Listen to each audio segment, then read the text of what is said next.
take the thing gerund. So what is a gerund? The gerund is a non-finite form of the verb, which can have the force of a verb as well as that of a noun. So, in other words, it means that it looks like a verb but acts like a noun. So there are three types of non-finite verbs: gerunds, infinitives, and participles. So if we come to the forms of the gerund, there are present active gerund and perfect active gerund. So present gerund is formed with the help of the help of the verb read, for example, and plus the ending ing. Perfect gerund is formed with the help of having plus past participle. The voice distinctions of the gerund. We can distinguish passive, present passive, and perfect passive. Present passive is formed with the help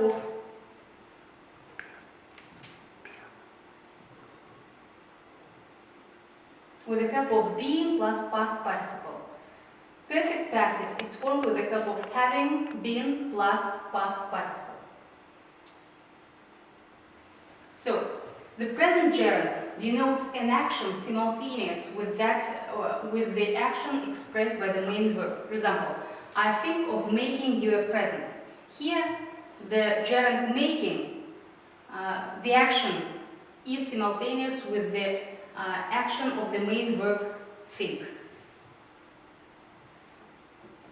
The perfect gerund denotes an action prior to the action expressed by the main verb. For example, they reported having taken part in the competition. It means that first they took part in the competition, then they reported about it. But the present gerund can also denote a prior action. For example, after the verbs to remember, to forgive, to excuse, to think, we can use present gerund even if we mean a prior action. For example, thank you for helping me. Here, for prior action, we use present gerund. We can also use present gerund after the prepositions on and after. For example, on reaching the end of the street, we turn towards the river. Or after catching a few fish, we prepared a good breakfast. So the voice distinctions of the gerund.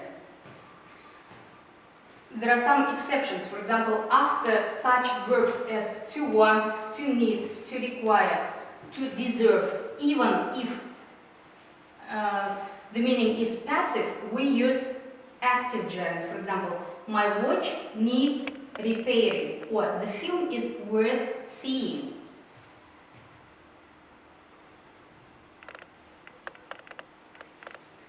Now, the functions.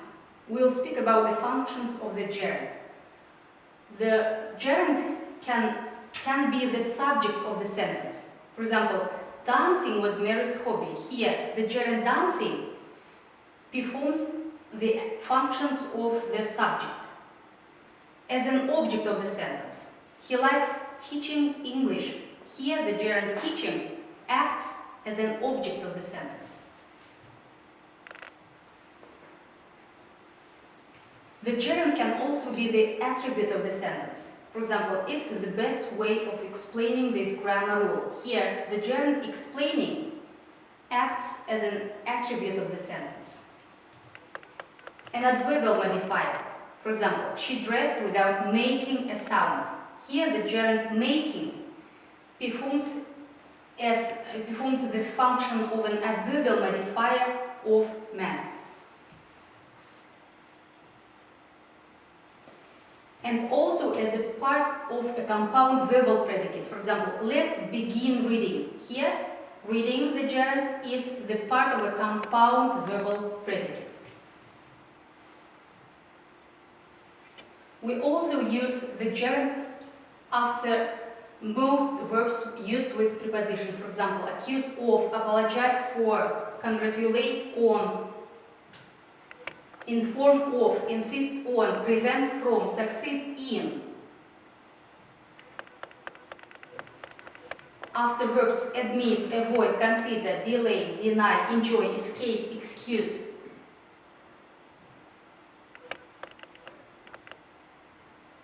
We also use the gerund after phrasal verbs. For example, burst out, give up, go on, leave off, keep on, put off.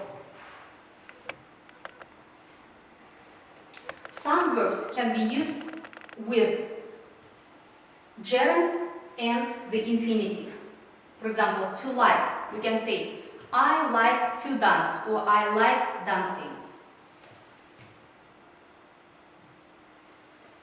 To stop, to cease, to continue, for example. But there is a slight difference in meaning.